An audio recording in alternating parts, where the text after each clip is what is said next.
1934, darkness falls across America. The worst environmental disaster in American history.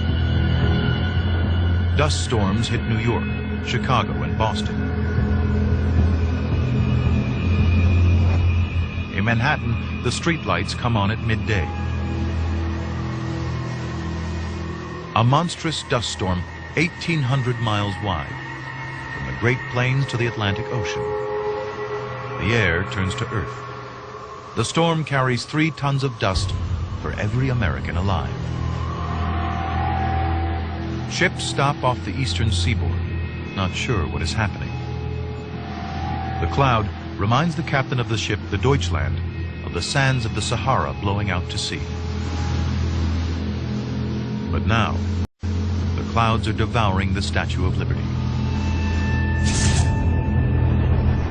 Dust storms were born out of a 100 million acre dead zone, 2,000 miles away in Oklahoma, Texas, Kansas, and Colorado.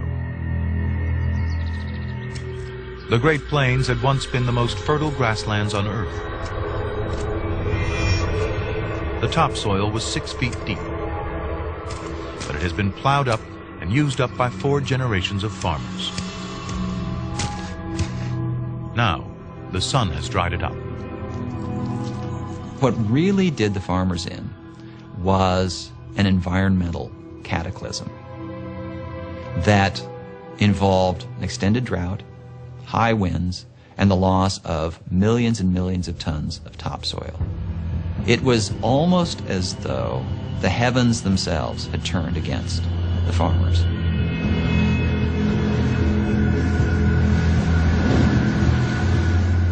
By 1930, the rains virtually stop.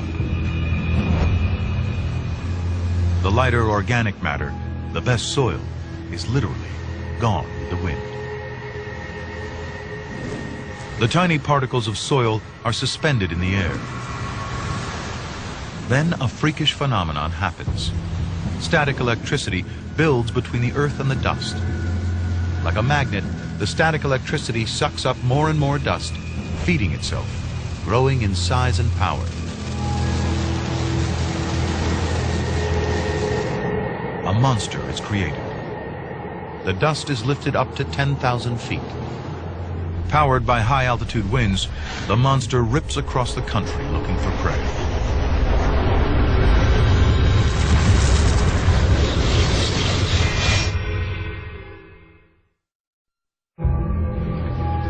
April 14th, 1935, Lamar, Colorado.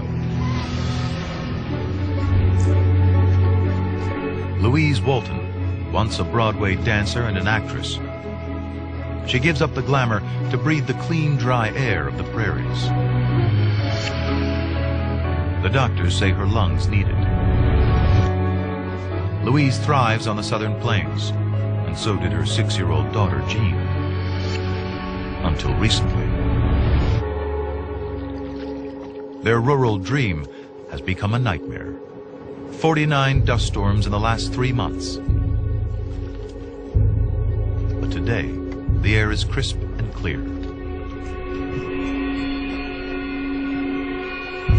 Jean has just got out of hospital with respiratory problems because of the dust storms.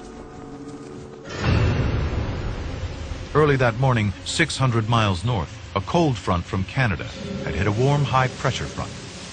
Perfect conditions to create the winds for a dust storm. But this is not just any duster. By the time it passes Bismarck, North Dakota, it's the biggest, strongest dust storm ever seen in America. The cold front drives the storm south across the prairies. It's heading straight for Louise and Jean's place at 65 miles per hour. It grows more and more powerful. It produces enough static electricity to power New York City. By the time the storm reaches Lamar, Colorado, it is 200 miles wide. The temperature plunges. 2:40 p.m. Jean finds herself looking into the heart of the storm.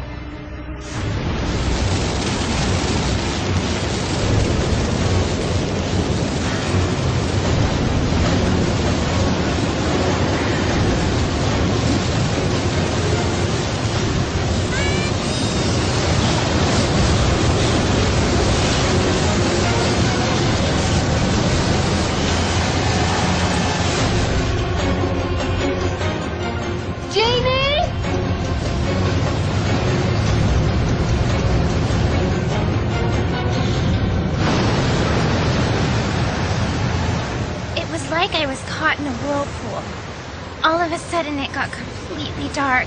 I couldn't see a thing.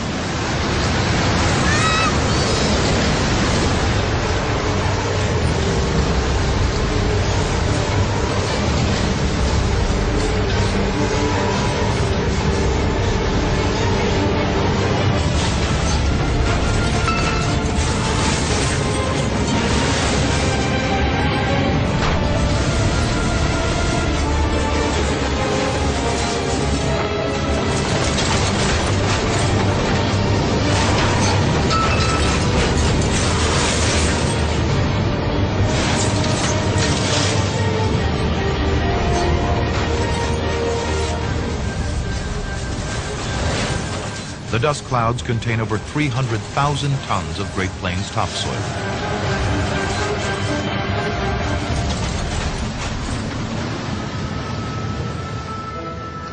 People tie themselves to ropes before going to a barn just a few hundred feet away.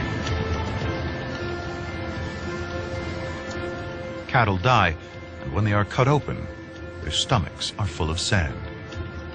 There are these memories of people that go for days and days and days, holed up inside of their little ranch houses, and they never see the light of day because the dust is so severe and it's so thick, over hundreds of miles.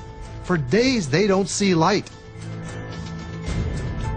The tiny dust particles drill into the child's lungs. She comes down with dust pneumonia, the brown plague. The Red Cross set up 6 emergency hospitals in Kansas, Colorado, and Texas to deal with the rise of respiratory infections. Louise Walton had come to Colorado for the air. And now, doctors tell her that her little girl could die of it.